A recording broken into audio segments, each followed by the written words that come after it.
आज आपण MHT CET चा रोड मॅप बघणार आहे. सर्व विद्यार्थ्यांची बोर्डाची परीक्षा झाली का? झाली बरोबर आहे. आता प्रश्न पडला तर MHT CET महत्वाची आहे का, किंवा MHT CET मध्ये आम्हाला चांगले मार्क्स मिळवायचे तर कसं करू. आता मग लक्ष दे, रोडमॅप माहित असणं का गरजेचं आहे माहिती आहे का? प्रत्येक विद्यार्थ्याच्या मनी अंतर्भावना कधी जागे होते अभ्यास करण्याची, ती गोष्ट सांगतोय.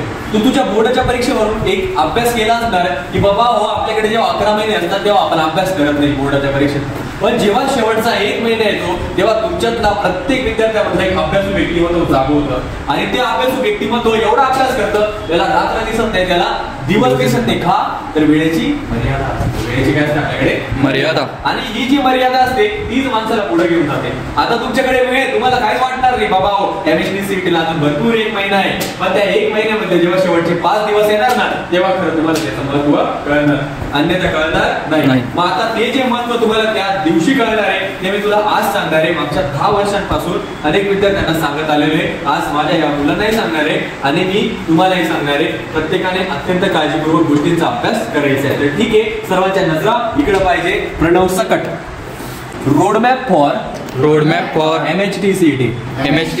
3 महत्वाच्या गोष्टी असणार. किती गोष्टी असणार आहे? 3. पहिल्यांदा तर स्टडी टाइम. पहिल्यांदा काय शिकवणार आहे मी? Study time. ठीक आहे. दुसऱ्यांदा शिकवणार आहे मी तुम्हाला त्याचं नियोजन. त्याचं काय शिकवणार आहे? नियोजन.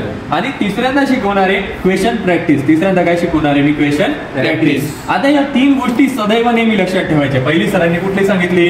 Study time. दुसऱ्यांदा सरांनी कुठली सांगितली? नियोजन. आणि तिसऱ्यांदा सरांनी कुठली सांगितली? Question practice. आता अनेकांना प्रश्न पडणार की सर आम्ही किती वेळा अभ्यास करावा दिवसामध्ये? बघ, तुझ्याकडे आता 24 तास शिल्लक आहे. 24 तास आहे ना, तुझं कॉलेज नाही, काही सुद्धा नाही. आता अनेक विद्यार्थी, मी तुला सांगतोय की का प्रत्येक जण टॉपर घडत नाही ना, त्याचं तुला कारण सांगतोय. आता तुझ्या सकट तू आता आलाय क्लासला, मी तुला त्याच्यात मानणार नाही. 100% मुलांनी बोर्डाची परीक्षा दिली. आता अनेकांनी बोर्डाची परीक्षा झाल्या त्यांच्या मनात प्रश्न झाला की आता सर्व काही संपलं, आता आमचं आयुष्य निवांत झालं. प्रत्येक विद्यार्थी या 100%पैकी 40% विद्यार्थी असे असणार आहे की जे फिरायला जाणार, जे गावोगावी नातेवाईकांकडे फिरत राहणार, ते इथं कॉम्पिटिशन मधून संपले. समजलं? राहिले किती? 60. या 60% आपली स्पर्धा आहे मुलांना. या 60% विद्यार्थ्यांसोबत आपली काय स्पर्धा.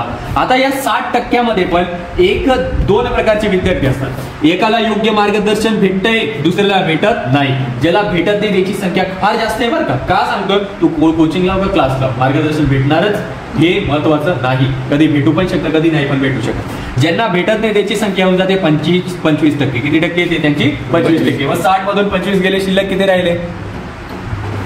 60 मधून 25 गेले, 35 शिल्लक राहिले ना. मग आता आपली कॉम्पिटिशन किती लोकांसोबत आहे? या 35% लोकांसोबत. किती टक्के लोकांसोबत आहे? 35%. या 35% मुलांना योग्य मार्गदर्शन मिळते, ते ह्या 3 गोष्टी अत्यंत विचारपूर्वक आणि काळजीपूर्वक करताय. मग आम्ही या 35% येतो का? आपलं कॉम्पिटिशन आहे, त्याचं उत्तर तुला स्वतःच मिळणार आहे. तू स्वतःला प्रश्न विचारला की प्रश्नाचं उत्तर तुला स्वतः तू देऊ शकतो. मग आता पहिला प्रश्न निर्माण होतो स्टडी टाइम. किती वेळा आम्ही अभ्यास केला पाहिजे दिवसामधून? मी सांगतोय, जर का केमिस्ट्रीचा अभ्यास करायचा म्हटला तर तुला MHT CET साठी नाही म्हटलं तरी दिवसातून 3 तास अभ्यास करणं आवश्यक आहे. किती तास सांगतोय मी? 3 तास तुला अभ्यास करावाच लागणार. स्वप्न मोठे असणार तर कष्ट जास्त घ्यावेच लागणार, अन्यथा सर्वसामान्य बनून तू जगशील. मग सर आता केमिस्ट्रीचा 3 तास अभ्यास करणार आहे आम्ही, 3 तासामध्ये काय करावं? आता बघ, पहिले मी तुम्हाला 2 तास सांगितलं होता, आता 3 तास का सांगतोय? जसे जसे दिवस जवळ येणार तसा तसा स्वतःमध्ये बदल घडून आणायचा. तास जेवढे वाढवता येणार तेवढे वाढवायचे. मी किती तास सांगितलं तुम्हाला? 3 तास. मग आता या 3 तासात आम्ही नियोजन कसं करणार? नियोजन म्हणजे काय? कसला अभ्यास कधी करणार? बघ, आजची तारीख काय आपली? 6 मार्च. बरोबर आहे, आज 6 मार्च मी घेऊन चालतोय. 6 मार्च तुमची परीक्षा PCB ग्रुपची तर लवकर आहे, 8-9 काहीतरी समथिंग तारखेपासून चालू होणार आहे. पण PCM ग्रुपची जरा लेट आहे, म्हणजे PCM ग्रुपला जरा वेळ जास्त आहे, PCB ग्रुपकडे वेळ मर्यादित आहे. मग 6 मार्च पासून जरी सुरुवात केली तरी आपण कमीत कमी 25 ते 30 दिवस घेऊन चालूया, की आपल्याकडे 30 दिवस आहे अजून आपला पल्ला गाठायला. किती दिवस आहे? 30 दिवस. या 30 दिवसामध्ये याचे 2 भाग केले. बघा, लक्ष द्या, मी फार महत्वाचं सांगतो, फार महत्वाचं, अभ्यासापेक्षा मी याला महत्व देतो. 30 दिवसांपैकी तुझे मी त्याचे 2 भाग केले. एक आहे 25 दिवस आणि एक आहे 5 दिवसाचा भाग. या 5 दिवसाचा भाग आहे ना, हा सर्वात शेवटचे 5 दिवस आहे ना 30 दिवसांपैकी तेच आहे. याचं काम फक्त आणि फक्त एकच आहे. काय ते? रिव्हिजन. फक्त आणि फक्त काय? या शेवटच्या 5 दिवसांमध्ये तुला काही सुद्धा नवीन टॉपिक करायचा नाही, काहीच गोष्टीचा अभ्यास करायचा नाही. तू ज्या 25 दिवसांमध्ये अभ्यास केला फक्त आणि फक्त त्याची रिव्हिजन करायची. मुलं 5 दिवसामध्ये जागे होणार आहे, त्यावेळेस तुझी रिव्हिजन होणार आहे, एवढं तुला लक्षात घ्यायचंय. मग 25 दिवसांमध्ये कसं करू आम्ही, चल ये तुला दाखवू. 16 चॅप्टर आहे केमिस्ट्रीचे. किती चॅप्टर आहे? 16.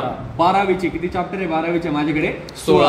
11वीचे 9 चॅप्टर आहे. 11वीचे किती चॅप्टर आहे? 9. म्हणजे ओव्हरऑल 16 अधिक 9 करायचे झाले तर माझ्याकडे किती दिवस झाले? 25 दिवस झाले. आणि ओव्हरऑल चॅप्टर पण किती झाले माझ्याकडे? 25. म्हणजे 25 दिवसांमध्ये मला रोज किती चॅप्टर करावा लागणार?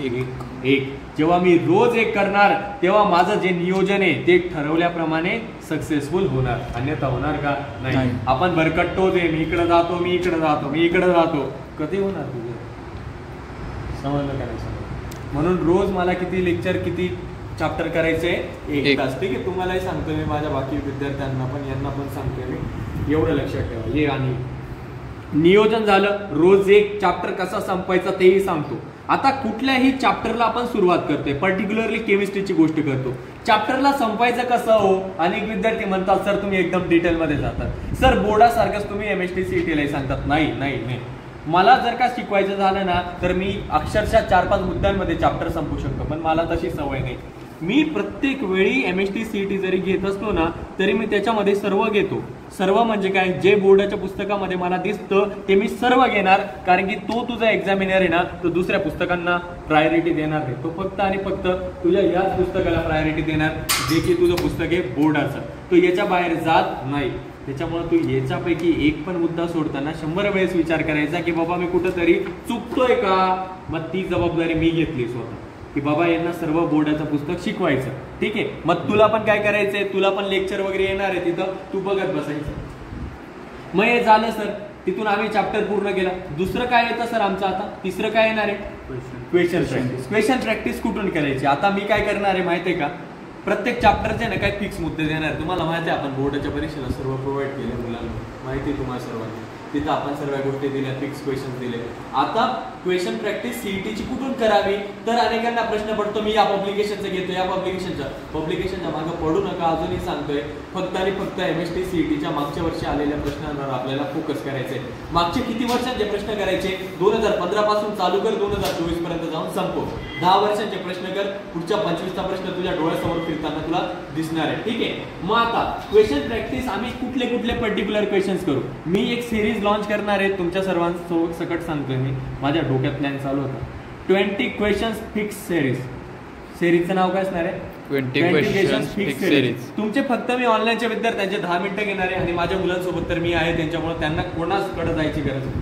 मग 20 क्वेश्चन फिक्स जे असणार आहे ते प्रत्येक चॅप्टरचे मी देणार आहे. ते सोडलं म्हणजे स्वतःला एक चापट मारायचे आणि म्हणायचं मी माझ्याच डोक्यावर लात मारतोय. समजलं ना तुला? समजलं. त्याच्यामुळे 20 क्वेश्चनची सिरीज असणार आहे, प्रत्येकाने बघायची. मग 20 गुणिले 25 करून टाक, किती प्रश्न येणार आहे? 25 10 250, 25 20 500. या 500 क्वेश्चन्स पैकी तुझे किती प्रश्न येणार आहेत तुझ्या MST CET?